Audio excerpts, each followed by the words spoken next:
Bonjour à toutes et à tous et bienvenue pour cette nouvelle émission de Service Gagnant, l'émission qui traite de l'actualité de tous les sports de raquettes. À mes côtés, comme d'habitude, l'irremplaçable Dorian Véron. Aujourd'hui, on accueille deux nouveaux chroniqueurs, Mathias Gaborio et Jessie Gillegro. Et aujourd'hui, c'est la dernière émission de l'année et on a décidé avec Dorian de faire un récapitulatif de l'année du tennis 2024. Mais comme d'habitude, pour commencer cette émission, le traditionnel tour de l'actualité de cette dernière semaine. En tennis, c'est la reprise et on recommence cette année par un tournoi un peu particulier, Dorian. Les Next Gen Finals, ce tournoi expérimental créé par l'ATP, se déroule cette année à Jeddah, en Arabie Saoudite. Il réunit 8 espoirs du tennis mondial de moins de 22 ans. Et pour cette nouvelle édition, 2 Français sont représentés, Arthur Fils et Lucas Van Haché. Arthur Fils a perdu lui hier face au Brésilien Fonseca, 3-7-2. Van Haché a remporté lui son premier match face au Chinois Cheng, 3-7-1. Il vient malheureusement de perdre son deuxième match face à l'Américain Mikkelsen, 3-7-1. Le deuxième match pour Fils est actuellement en train de se dérouler. En tennis de table et à l'échelle locale cette fois-ci. Le 4S Tour est venu s'imposer sur les terres du Niska Vigal 3-0, une victoire importante qui relance leur saison. Grâce aux performances de Rémi Botelus, Célian Besnier et Hugo Deschamps, Tour se replace au classement et garde espoir dans la course aux premières places. Prochain rendez-vous le 15 janvier pour les hommes d'Olivier Mahéro. Et il me semble, Dorian, que c'est le dernier tournoi de l'année en paddle. Effectivement, les premières Paddle Finals 2024 débutent aujourd'hui. Cet événement se déroule à Barcelone et marque la fin d'une saison de paddle riche en émotions. En chiffres, 2476 matchs disputés, 581 joueurs engagés représentant 29 nations, 23 tournois organisés dans 16 pays et sur 4 continents.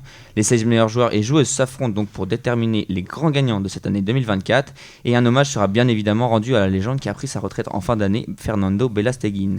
En badminton maintenant, Matteo. Les finals des World Tour Finals, dernier tournoi de badminton de l'année, ont livré leur verdict. Chez les hommes, le numéro 1 mondial, Shi Yuqi, s'est imposé en 2-7 face au Danois Anders Antonsen. Shi Yuqi conclut ainsi son année en beauté avec un titre prestigieux. Chez les femmes, Wang Zi-yi, classé deuxième mondial, a triomphé de sa compatriote Yan Yue dans un duel serré. Wang a gagné en 3-7, confirmant sa place parmi les meilleures joueuses mondiales. C'est la fin de ce tour d'actualité, on passe désormais aux chroniques.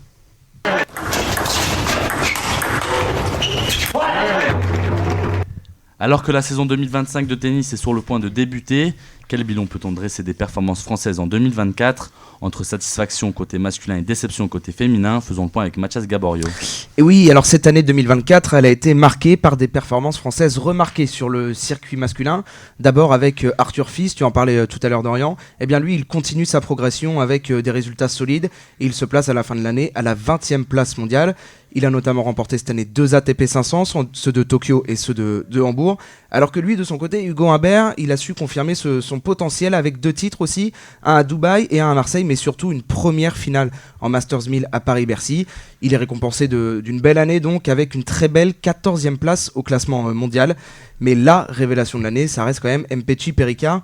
Son éclosion, elle a ravi les fans et a apporté une véritable bouffée d'air au tennis tricolore. Il a notamment remporté le tournoi de Bâle et a fait un très beau parcours à Wimbledon. Mais qu'en est-il du circuit féminin, Mathias ? Eh bien Mathéo, côté féminin, le constat il est un petit peu plus amer quand même. On a Caroline Garcia, elle a vu d'abord sa saison écourtée et derrière elle, on a un gros manque de régularité des autres joueuses. Et ça a pesé lourd sur le circuit WTA. Maintenant, une question se pose, le tennis féminin français traverse-t-il une période de transition ou un vrai creux générationnel ? J'aimerais connaître votre avis les garçons. Écoute, c'est une très bonne question que tu nous poses. Moi, je pense plutôt qu'on est dans un vrai creux générationnel parce que quand on regarde les Roland-Garros juniors, enfin tous les tournois juniors, il n'y a pas de Françaises qui ont des résultats. Donc pour moi, on traverse vraiment une période de creux. Je sais pas ce que tu en penses, Jessie. Je suis plutôt d'accord. On attend un peu cette nouvelle... je sais pas si on peut dire cette nouvelle génération, mais une nouvelle arrivée en tout cas de joueurs assez frais qui pourraient arriver surtout dans le tennis féminin et relancer un peu une dynamique. On en parlait justement dans un autre débat il n'y a pas si longtemps sur notre émission. Donc on n'a pas parlé des femmes, mais en ce moment il n'y a rien du tout. C'est vraiment un creux. On a eu un moment, un petit espoir avec Caroline Garcia, mais un très très petit. Mais ça fait un moment qu'on n'a pas gagné quelque chose. Et non, ouais, moi je suis d'accord, on est complètement dans un creux. Je crois qu'on est tous unanimes sur ça. Ouais. Ça se trouve, c'est qu'on a un manque de talent, mais est-ce que vous pensez qu'il y a un manque aussi de la formation ? Est-ce qu'on a vraiment une formation qui est adaptée au niveau de nos joueuses ? Est-ce qu'on voit peut-être pas trop vite et qu'il faudrait pas peut-être reprendre les bases de cette formation ? C'est vrai que quand on regarde justement chez les hommes, pourtant ça marche bien. Parce que les juniors, il y en a vraiment beaucoup qui peuvent éclore au haut niveau dans les années à venir. Mais je me demande c'est quoi qui change entre la formation du tennis féminin et la formation du tennis masculin ? Parce que, voilà, je me répète, mais il n'y a aucune joueuse qui est vouée à devenir une très grande joueuse dans l'avenir. Donc pour moi, il faut revoir les bases de la formation. Je te rejoins, je pense que du coup on traverse plus un creux générationnel où on n'arrive pas à exploiter un potentiel parce qu'il y en a peut-être pas et que ça arrivera peut-être plus tard. Puis même quand on regarde, en fait on a des bonnes joueuses, puisque on a quand même certaines joueuses qui dans certains tournois arrivent à avoir des résultats comme Clara Burel. C'est très irrégulier toujours. Mais c'est pas de régularité, c'est toujours un tournoi par-ci, un tournoi par-là. Jamais en Grand Chelem, c'est toujours terrible aussi les résultats. Si elles arrivent à passer le deuxième tour, c'est un exploit. Donc écoutez, on va essayer d'être optimiste pour la suite. Et pourquoi pas espérer un jour voir une française apparaître dans le top 10. Ça serait pas pour tout de suite. Ouais. Mais il y en a déjà une Caroline Garcia, quand elle a était gagné. numéro 1 Non, elle dans le a top fini deuxième ou troisième mondial il y a pas Mais longtemps. numéro 1, il y en a déjà eu il y a longtemps. Très bonne question. Je sais que Bartoli, elle avait gagné Wimbledon. Ouais. Mauresmo, elle a gagné pas mal de grands chelems. En tout cas, si on se pose la question, c'est qu'il n'y a aucune pour l'instant tennisman féminine qui a su un peu marquer la mémoire des Français et même de vous, les fans de raquettes. Donc, la dernière que j'ai en tête qui a gagné un grand chelem, c'est Marion Bartoli à Wimbledon. J'étais tout petit. Ça remonte maintenant. Donc j'ai 20 ans maintenant, donc je peux vous dire que c'est il y a longtemps, quoi. Ouais. C'est bon, on va passer à la chronique de Jessie. Au-delà des victoires et des défaites, la saison 2024 sur le circuit ATP a marqué un tournant dans l'évolution même du jeu. Le tennis moderne n'a jamais été aussi physique, exigeant et tactique. Alors cette année, la question est simple, sommes-nous en train d'assister à une redéfinition de ce sport? Jessie Diguegro. 2024 a illustré plus que jamais la montée en puissance d'un tennis hyper athlétique. Les joueurs ne se contentent plus d'être des frappeurs d'élite, ils sont désormais des athlètes complets, capables de tenir des échanges interminables avec une intensité impressionnante. Carlos Alcaraz par exemple a encore repoussé les limites cette saison, combinant puissance et endurance pour des performances d'une constance rare, particulièrement sur terre battue. Cette évolution s'accompagne également de nouvelles stratégies. Les joueurs de la next-gen comme Holger Rune ou Yannick Sinner maîtrisent à la perfection les variations de rythme et les angles improbables. En revanche, les vétérans comme Novak Djokovic compensent par une intelligence de jeu inégalée, exploitant chaque faille dans la mécanique hyper physique des jeunes challengers. Mais justement, ce bouleversement, il pose une question fondamentale. Jusqu'où le corps humain peut-il encaisser cette intensité avant que les blessures ne deviennent la norme? C'est une bonne question, Dorian. Les experts pointent aussi l'impact des nouvelles technologies. Les analyses vidéo et les données biomécaniques influencent désormais les préparations physiques et tactiques. Le résultat, une saison 2024 où la vitesse moyenne des échanges a encore augmenté, où les joueurs doivent adapter leur jeu à des conditions de plus en plus rapides, notamment sur les surfaces dures. Le tennis de 2024 nous montre que ce sport est en pleine mutation, plus rapide, plus physique, plus exigeant mentalement. Il pousse les joueurs à se réinventer sans cesse. La grande question pour 2025 sera de savoir si cette évolution est durable ou si elle finira par provoquer une saturation, tant pour les joueurs que pour les spectateurs. Merci Jessie pour ce papier. Moi, je vais revenir sur ce que tu as dit.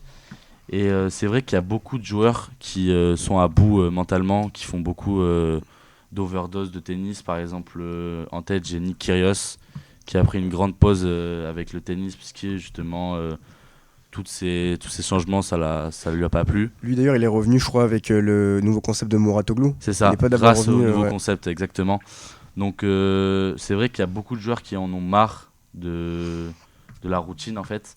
Mais tout ce que tu as dit est vrai. De toute façon, si tu fais un papier dessus, c'est que c'est vrai, mais c'est de plus en plus dur. Et quand on voit la télé, c'est quand même fou les échanges qu'il y a maintenant. Quand on compare aux années précédentes, et même d'ici il y a 20 ans, on se rend pas compte du changement qu'il y a eu. Je sais pas ce que vous en pensez. Justement, tu dis que les joueurs en ont marre de la routine, et justement ces nouveaux formats comme les next-gen ou le truc de Mouratoglou, le tournoi de Mouratoglou, ça peut justement aider à changer la routine et à passer à autre chose. Et puis c'est même plus court, c'est plus... Exactement, mais ça c'est par exemple le tournoi ATP, le tournoi de Mouratoglou. Ouais. C'est encore minoritaire sur une saison ATP. Si on comprend tous les tournois qu'il organise, ça doit faire 10 tournois, alors que dans l'année, je sais pas combien il y a de tournois, mais il y en a beaucoup plus. Et les next-gen, c'est juste pour la nouvelle génération, comme tu as dit tout à l'heure. Et les c'est un format original. Ils sont pas concernés par ce format-là. Donc, eux, les tournois auxquels ils participent, c'est des tournois classiques, 250, 500, Masters 1000. Et donc, eux, ils sont rentrés dans une forme de routine, et c'est pour ça que certains en ont marre. Et c'est encore de plus en plus physique. Et notamment aussi la question du calendrier surchargé. Ça, c'est un éternel débat dans tous les sports, ça dans tous les revient cas. dans Tous les sports, ouais. Moi, je pense qu'on a eu une explosion de... Enfin, le public a de plus en plus aimé regarder le sport, donc tous les sports ont misé sur de plus en plus de compétitions.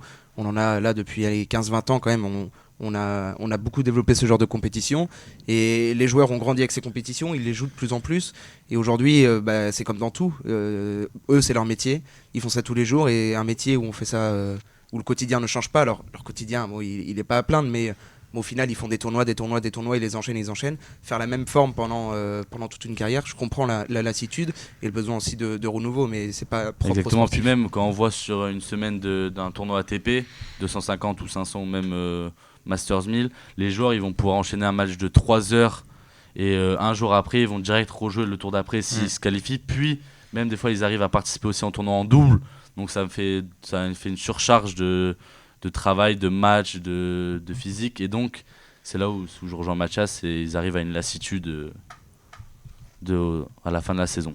Mais d'ailleurs, je trouve qu'un des rares on va dire des anciennes générations avec cette intensité-là, c'était Nadal. C'est ça. Nadal, lui, on voit maintenant les blessures qu'il a et ça a peut-être même impacté sa vie hors tennis. Donc, ça montre qu'une grosse intensité, ça a des répercussions tout court. Puis même, en fait. il s'est tellement soigné avec des produits pas très naturels. Pas très naturels, que comme il dit Jesse, maintenant, il va pas pouvoir marcher normalement, le dos, il va être en vrac, les genoux en vrac, enfin. Il a tout donné pour son sport, mais être le problème sportif c'est professionnel, que... de toute façon, c'est beaucoup de sacrifices, qu'ils soient physiques ou mentaux. Donc, Mais c'est aussi ce genre d'exemple qui montre que parfois on peut être lassé parce qu'on a beau avoir une carrière à la Nadal, être le numéro 1 incontesté. Si on se rend compte qu'au final, à l'approche de la quarantaine, on est bousillé pour la moitié de notre vie, c'est aussi ça, cette lassitude, c'est de dire ok, si le numéro 1 qui a tout enchaîné, il finit comme ça, nous on n'a pas envie de finir comme ça, on ne sera pas numéro 1.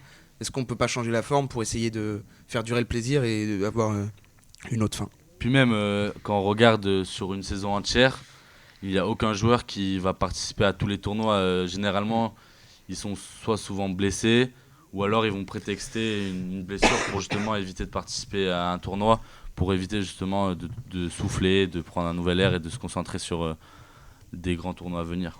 Il faut faire des choix, quoi. Ouais, et puis surtout quand on voit qu'ils essayent d'enchaîner les tournois, je prends l'exemple de Djokovic durant l'année 2021 où il gagne l'Open d'Australie puis Roland Garros et qui veut faire les JO pour faire le Grand Chelem doré. C'est si ça, je dis pas de bêtises. exactement. Il perd au JO parce que je pense qu'il est carbonisé et derrière même il perd aussi à l'US Open si je dis pas de bêtises. Donc je pense que ça a un vrai impact. Après, il faut pas oublier que c'est des humains quand même et qu'ils ont des compétences pas non plus comme des super-héros. Donc, voilà. C'est des humains, exactement. On va passer au débat. Le débat est un peu compliqué, mais on va vous expliquer ça comme il se faut.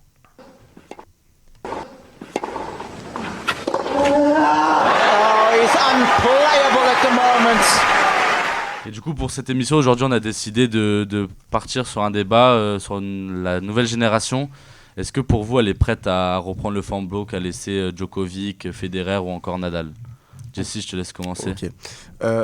À titre personnel, pour avoir grandi avec Djoko, Nadal et Federer, on disait tout à l'heure que c'était des humains, mais ils donnaient l'impression d'être des extraterrestres. Et c'est ce côté où on se dit comment on peut les remplacer, un peu comme avec Messi et Ronaldo dans le foot, comment on remplace des extraterrestres qui pendant 10-15 ans ont été à un niveau aussi constant de performance. Et je pense qu'on est quand même sur un bon chemin avec Yannick Sinner, avec Carlos Alcaraz. Ça sera peut-être pas le cas pour tout le monde. Moi, par exemple, Holger Rune, que je trouve très fort, je trouve que niveau comportement, il a beaucoup encore à améliorer. Et je pense que ça, c'est quelque chose qui peut jouer, comme dans tous les sports en fait. Quand on n'a pas l'attitude qu'il faut, des fois, ça va pas forcément jouer. D'autres, ça va peut-être être juste un niveau inférieur. Mais je pense qu'avec des Alcaraz, des Sinner, en tout cas, on a la capacité de remplacer ces légendes-là. Faut voir aussi à l'avenir comment on va réussir à les iconiser, comment les médias vont réussir à glorifier ces gens-là et comment on va les faire passer de statut de tennisman à statut de légende, tout simplement. Toi, Mathias? Je suis d'accord avec toi. Alors, je suis sûrement pas le plus grand connaisseur de tennis autour de la table, mais de ce que je vois, c'est vrai que je pense que je vais revenir sur un point, c'est le rôle des médias aussi dans la création d'une légende. On se souvient tous des unes de l'équipe quand Nadal les enchaînait. Alors, c'est vrai que Nadal aussi faisait tout pour se créer ce statut de légende, mais quand les médias choisissent un peu leur poulain, ça crée aussi ce statut pour l'inconscient collectif. Et ce genre de choses, est-ce qu'un média pourra rapporter la même intention à un joueur? Comme tu disais, hein, ça peut être même des Tsitsipas, des Carlos Alcaraz. Une fois qu'on a déjà mis toute notre attention sur ces 3 joueurs, que ce soit Federer, Nadal et Djokovic. Est-ce qu'on va pouvoir reporter la même attention? Maintenant, il y a plus de bons niveaux. J'ai l'impression que ça s'est un peu plus étalé de loin. On va peut-être pas porter la même attention. Donc, en fait, je pense que le statut de légende va être plus compliqué à accéder. Il faudrait vraiment qu'il y ait un mec qui casse tout.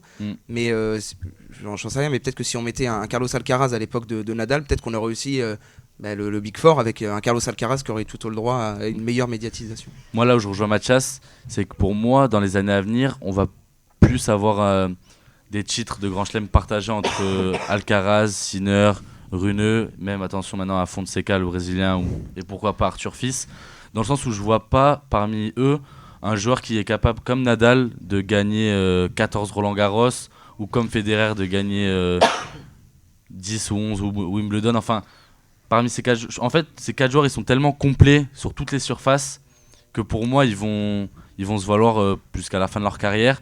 Alors que Nadal, on le sait très bien que sa surface de prédilection c'était la terre battue, Federer le gazon et Djokovic le dur.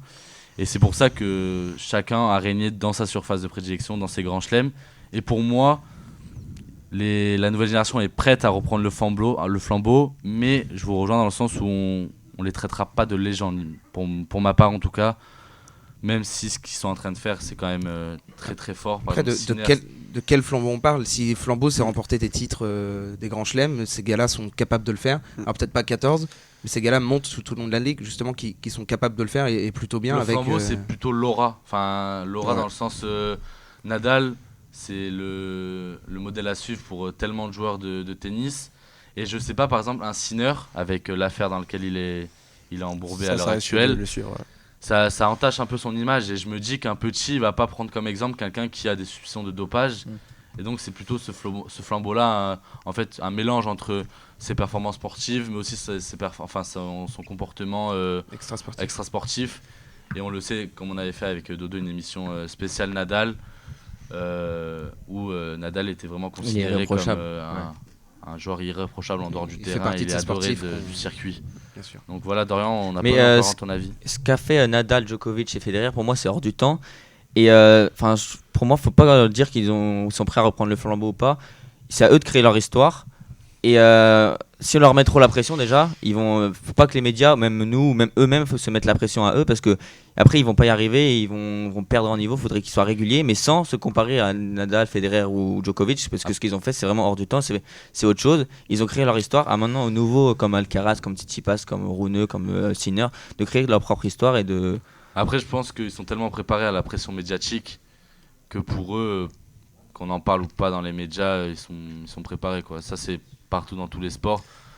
Le sport est tellement médiatisé de nos jours que dès que tu commences à devenir bon, on t'apprend à parler aux médias, on t'apprend justement à rester concentré quand les médias commencent à te critiquer.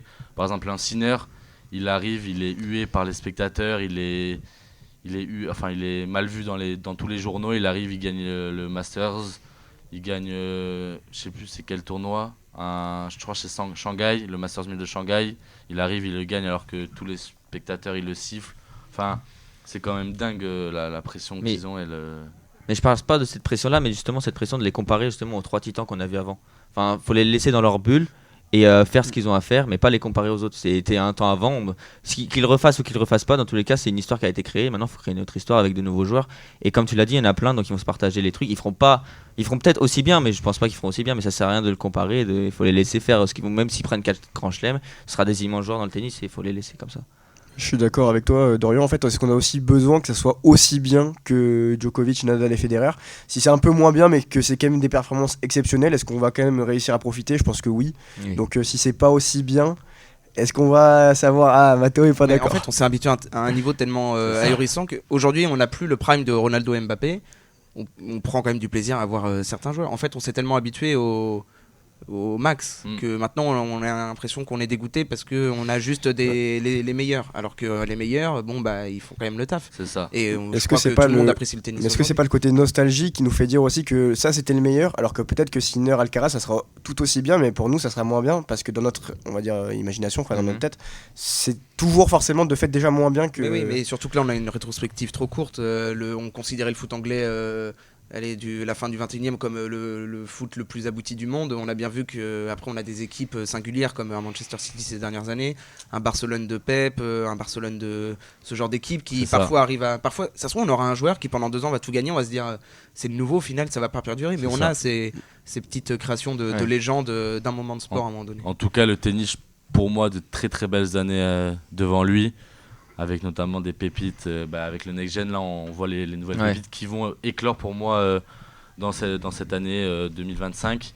Et vous m'écoutez bien, et on la ressortira d'ici un C'est an. très bien ce qu'il va dire. Joao Fonseca sera top 10 à Le la fin de Brésilien l'année. qui vient, Et les Brésiliens, il est extraordinaire. Il vient qui a de gagné battre contre Fils. Fils hier et qui joue Il est aujourd'hui. extraordinaire. Et pour moi, c'est la future pépite. C'est l'homme à C'est suivre. enregistré. L'homme à suivre de cette Bah, on saison. fait la même l'année prochaine. C'est enregistré et on va dans combien de temps tu penses? À la fin de saison prochaine, il est Oh top quand même 10. c'est Ah non, mais à vraiment, top il est- 10 ah ouais. Fin 2025, là on refait une émission Ouais, il et est on trop est fort. Il a quel âge? Il a 20 ans déjà? 20... Non, il a 17 ans. Ah oui 17 ans. Joao Fonseca. Joao N'oubliez Fonseca. pas son prénom. Bon, Dorian, il est l'heure de faire le petit quiz que tu nous as préparé. Exactement. J'espère que vous avez révisé mais je crois que vous Match avez pas eu point. trop de temps. Bon on va y aller. Mathias, je vais te demander comme toi tu as l'habitude de pas regarder mon écran, maintenant c'est à moi de faire ça. Première question, on parle de squash. Ouais, j'essaie de faire un peu tous les sports. Si je fais que tennis, je pense que Mathéo, tu risques d'avoir un peu tout. Il y a 2 questions de tennis, une de squash, une de tennis de table Ok. et une de paddle, si je dis pas de bêtises. En squash se déroulaient les championnats du monde par équipe. À quelle place a terminé l'équipe de France masculine? 4e. Troisième.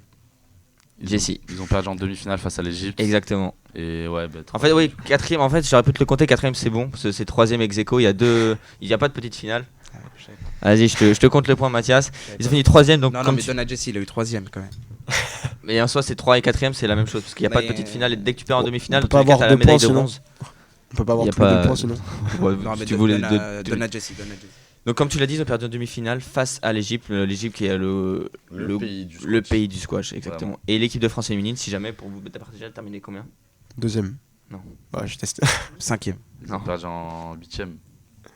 Ouais, je crois. Non. Ouais, ils ont fini 8e. Ouais, ils ont perdu en 8e, ils ont fini 8e. Voilà. Le sport féminin, le squash aussi, pareil qu'au tennis, c'est terrible. Question numéro 2. Ce samedi se tenait l'Assemblée Générale du tennis de table. On votait pour élire le nouveau président de la Fédération Française de tennis de table qui a été élu. Félix Lebrun. Non, du coup, vous allez pas connaître, je pense. Mais ouais, en fait, si vous avez regardé l'équipe, c'était Le Rousseau. Non, il a été réélu d'ailleurs. Ah. C'était l'ancien, il a été réélu. Gilles Herbe. Merci Mathéo d'avoir regardé sur internet, c'est exactement ça. Tu connaissais pas? Non, je connaissais pas Je du me suis dit, tout. peut-être que toi tu peux l'avoir pour le tennis de table. Ouais, c'est quand même quelqu'un, mais s'il a été réélu, c'est grâce à lui que les frères Lebron l'ont éclos. On est clos. On est clos, pardon. Ouais. Donc bravo monsieur. Il a été réélu avec 56,29% des suffrages. Voilà. Je pensais que tu l'aurais, mais du coup non. Question 3, la traditionnelle affiche du tournoi de Roland Garros a été dévoilée pour l'édition 2025. Quelle est sa particularité? C'est une BD. C'est une BD, Ouais. exactement. L'année dernière, elle avait été créée, enfin, c'était avait été réalisée en partie par l'IA. Donc cette année, c'est une BD. Elle a été réalisée par Marc-Antoine Mathieu et elle illustre le tournoi sous forme de planche. Elle est très belle. On peut pas vous la montrer en radio, mais pour ceux qui ont l'équipe, vous pouvez aller voir sur internet. C'est une très belle. Mais c'est plus stylé que l'année dernière, parce que l'année dernière, c'est ça. une IA. Ça a été beaucoup critiqué d'ailleurs. Avec Ouais. Là, du coup, je pense que du coup, c'est pour ça qu'ils ont fait appel à quelqu'un. Et en BD, ouais, c'est vachement stylé. Question numéro 4. En badminton, qui a été élu révélation de l'année par la Fédération internationale de badminton? Alex Lanier. Alex Lanier.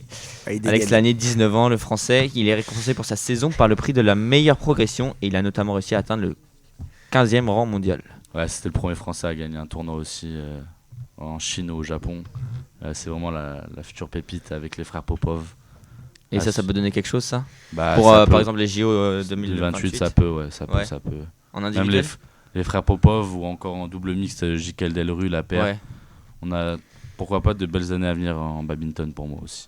Les sports de raquettes français, en vrai, à l'échelle internationale, sont pas si mauvais que ça. Donc on espère que du bon pour eux. On l'espère aussi. Enfin, dernière question. On le sait, Rafael Nadal, on en parlait tout à l'heure, il a pris sa retraite. On est tous très tristes de cette nouvelle, bien évidemment. Mais cette semaine, on a appris une nouvelle par rapport à lui et sa carrière. Qu'est-ce que c'est? Waouh. Très très bonne question. c'est C'est sur très les Je large. vous laisse. Ouais. Ouais, c'était sur l'équipe. C'est C'est large comme question. Est-ce que tu as un indice à nous petit donner? indice, il y a une grosse plateforme de streaming dans la nouvelle. Ah, il Documentaire va. Netflix Série Un Netflix. documentaire Netflix. Ah, ok, un documentaire. Netflix, justement, ils ont annoncé ce documentaire qui va sortir sur la légende espagnole. Et ce mercredi, il y a un extrait qui est sorti sur leurs réseaux Ok. sociaux, d'un extrait de la bande-annonce. Bon, j'ai pas la date, il n'y a pas la date d'ailleurs qui est sortie. Mais un extrait, ouais, il y a un documentaire qui va sortir sur notre date, c'était Bon, sûr. ça va Ouais, être un c'était- très très beau documentaire, je Ouais, pense. faut Je Ouais. pense. J'espère qu'il va être bien réalisé aussi, parce que des fois, il y a des C'est ça. documentaires qui sont pas très bien réalisés, mais bon. Il y a de la matière pour ça. Du coup, c'est la fin de cette émission, c'est la fin de cette dernière émission de l'année. Moi, en tout cas, je suis très content d'avoir commencé. C'était ton idée à la base, Mathéo. C'est ça. Mais on a fait 6 émissions en direct, donc c'est déjà pas mal. Je trouve que c'est une bonne chose. Je suis très heureux d'avoir un peu fait évoluer. On n'a pas vraiment fait évoluer en 6 émissions, mais là, on a des nouvelles idées pour l'année prochaine. Donc on espère que vous allez toujours nous suivre. Merci à Mathias et Jessie Merci à vous. Merci vous, d'avoir les fait gars. cette dernière émission de l'année. Nous, comme d'habitude, il y a le compte Instagram Service Gagnant si vous voulez nous contacter. Et en attendant, on vous souhaite une bonne fin d'année, de joyeuses fêtes, et puis à l'année prochaine. Et nous, Merci on beaucoup. se retrouve le jeudi 9 janvier. Jeudi 9 janvier pour la prochaine émission. Voilà. Et pour la première émission de l'année 2025, à jeudi 9 janvier alors. Bonne soirée.